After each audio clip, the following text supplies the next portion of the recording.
Burada ağrı var. Evet. Burada da var mı? Orada nispeten ağrısı. Burada? Var. Burada da var.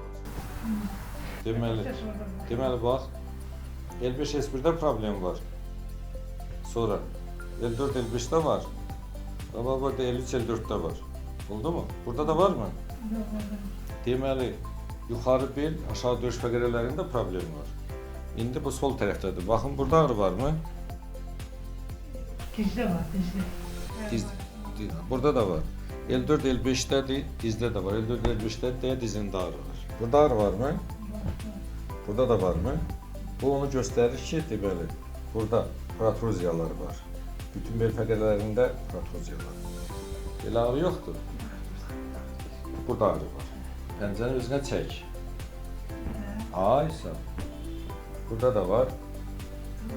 Bütün deməli 4-cü, 5-ci bel fəqərəsi, bütün bel fəqərələri, bütün deməli yuxarı bel, aşağı döş fəqərələrində problem var.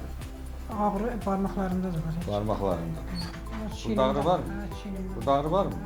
Var. Burada da var mı? Var. Əllərini şöyle yumruq saxla. Möhkəm saxla, aşağı basalım. Möhkəm saxla. Saxlayalım. Belə çevir. İndi möhkəm saxla görün. İndi heç saxlaya bilmirik. Hər ikisində var. Kaldıranda kollarım buradan ağrıyor ama böyle basanda. Hər ikisində varsa deməli protruziya var. Bir tərəfli olsaydı yırtıq olardı ya da sürüşüm olardı. Bir kurs mükəmməl müalicə olmalısan. Ən azından 10 gün.